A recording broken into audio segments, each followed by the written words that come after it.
अर्जुन बानी को कॉलेज के एक कमरे में लेकर आता है।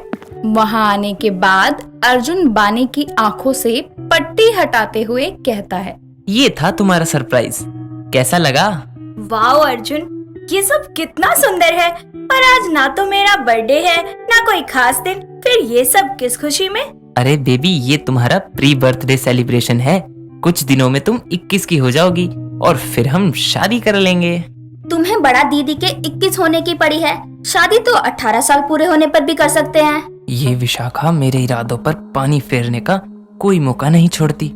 आई नो, शादी 18 साल होने पर भी कर सकते हैं, पर तब बानी छोटी होती और इस साल उसके 21 के होने पर कॉलेज भी तो खत्म हो जाएगा। इस वजह से उसकी पढ़ाई भी खराब नहीं होगी। अरे अर्जुन, उसने मजाक किया यार। और विशाखा वो तुमसे बड़ा है ना, ऐसे बात करोगे तुम उससे? मैं अपने दोस्तों के पास जा रही हूँ, जब घर जाना होगा मुझे बुला लेना। बानी उसे रोकने की कोशिश करती है, पर विशाखा बिना कुछ कहे ही वहां से चली जाती है, जिसके बाद वो अर्जुन के साथ पार्टी एंजॉय करने लगती है। उसी जगह पर वीर भी मौजूद होता है, जो दूर से बानी को देखकर खुश हो रहा होता है। इतने में ही वहां अर्जुन का दोस्त नील आता है। उसके आते ही वो बोलता है, आ गया मेरे यार, इतनी देर से वेट कर रहा था। बानी, इससे मिलो, ये नील है, मेरा जिगरी यार नील। हेलो नील। हाय। अच्छा तो अर्जुन, ये है तेरी मिस परफेक्ट? हाँ भाई, यही है। आप तो बहुत खूबसूरत है। मेरा दोस्त पूरा दिन बस आपकी ही बातें करता रहता है। बानी, तुम यहीं रहो, मैं जरा नील को अपने कुछ दोस्तों से मिलवा कर लाता हूँ। ठीक है अर्जुन, जाओ तुम। अर्जुन नील के साथ कॉलेज के एक खाली कमरे में जाता है, जहां आते ही नील बोलता है, भाई, वो वक्त आने वाला है जिसके बाद नाग योनि की सारी शक्तियां उसको याद आ जाएंगी, इसलिए उससे पहले तुमको इसके साथ शादी करनी पड़ेगी। हाँ, जानता हूँ, ऐसे ही थोड़ी 3 साल से उसके पीछे हूँ। बहुत बड़ा मकसद है और अब मैं उस मकसद के बेहद करीब आ चुका हूँ। अबे तू पहले अपने इंसानी रूप में आ, किसी ने तुझे ऐसे देख लिया तो गड़बड़ हो जानी है यार। बानी, मेरी जिद है, बहुत लंबा इंतजार किया है मैंने। 21 साल होने वाले हैं, उसकी शक्तियां तो उसे मिल जाएंगी, बस उसको बाकी की सच्चाई नहीं पता लगनी चाहिए। तू चिंता मत कर, जैसा सोचा है वैसा ही होगा। बस बानी को ये बिल्कुल पता नहीं लगना चाहिए कि तुम एक राक्षस हो। अर्जुन और नील आपस में बातें कर रहे होते हैं। वहीं दूसरी तरफ पार्टी में सब लोग एक साथ डांस कर रहे होते हैं। तभी वीर बानी के पास आकर बोलता है, हे बानी। अरे तुम यहाँ कैसे? क्यों, मैं यहाँ नहीं आ सकता क्या? ऐसा नहीं है यार, मुझे तुम्हें थैंक यू बोलना था। एक्चुअली उस टाइम अर्जुन की वजह से मैं बोल नहीं पाई, और हाँ, सॉरी भी कहना था। अर्जुन ने तुमसे बहुत रूड बिहेव किया ना, उसे ऐसा नहीं करना चाहिए था, पर वो दिल का बुरा नहीं है। लकी गर्ल, लेकिन अगर आपको माफी चाहिए तो मेरे साथ एक छोटा सा काम करना होगा। बोलो, करोगी? वो क्या? बस थोड़ा सा डांस मेरे साथ। यहाँ सब डांस कर रहे हैं तो मेरा भी थोड़ा मन कर गया। वीर के आते ही बानी उसमें खो सी जाती है। हालांकि वो प्यार तो अर्जुन से करती थी, लेकिन फिर भी वो वीर के पूछने पर उसे मना नहीं कर पाती, जिसके बाद दोनों साथ में कपल डांस करते हैं। कुछ ही देर में वहां अर्जुन नील के साथ आता है और बानी को फिर से उसी लड़के के साथ देखकर भड़कता हुआ उनके पास जाता है। वीर को बानी से अलग करते हुए वीर को एक मुक्का मारकर वो बोलता है, साले तू फिर बानी के करीब आया, आज तू मेरे हाथों से नहीं बचेगा, तुझे मैं मार डालूंगा।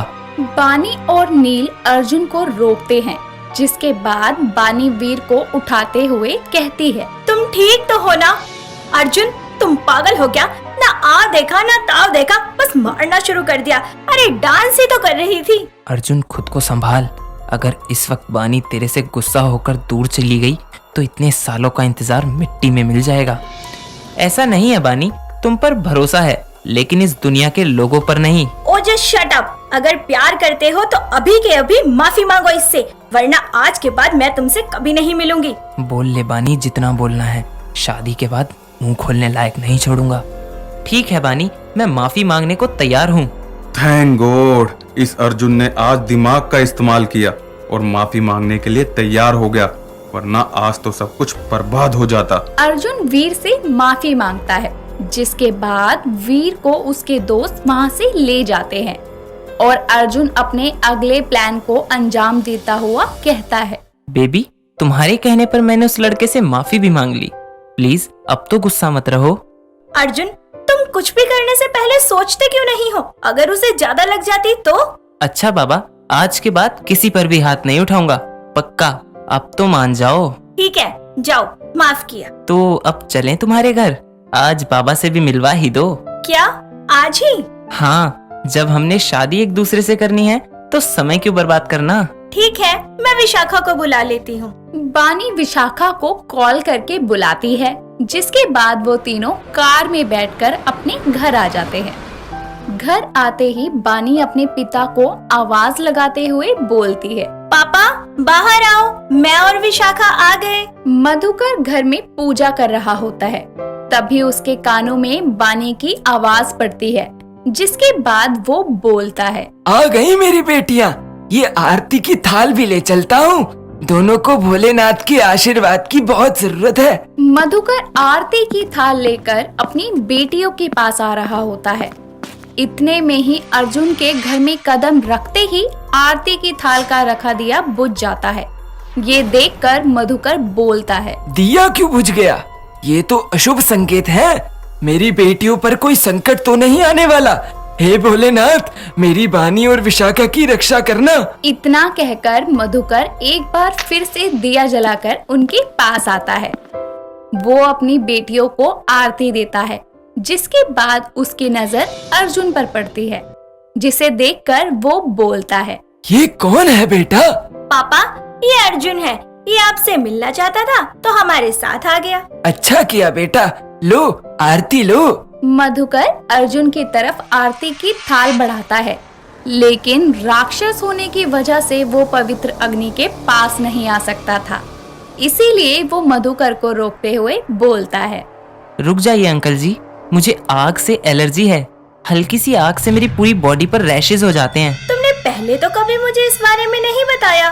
कब हुई तुम्हें ये एलर्जी? वो बानी बचपन से है, मैं तुम्हें बताना भूल गया था। हमने कभी इस बीमारी के बारे में नहीं सुना, पर ठीक है बेटा, तुम कहते हो तो मान लेते हैं। अर्जुन की ये बात मधुकर को अजीब लगती है। साथ ही साथ उसके घर में आने से एक अजीब सी नकारात्मक शक्ति घर में फैल जाती है, जो उसको किसी बड़े खतरे की चेतावनी दे रही होती है। लेकिन क्या समय रहते मधुकर ये चेतावनी पहचान पाएगा या अर्जुन बानी से शादी करने में कामयाब हो जाएगा? अगर आप जानना चाहते हैं तो बने रहिए कहानी के अगले भाग के साथ।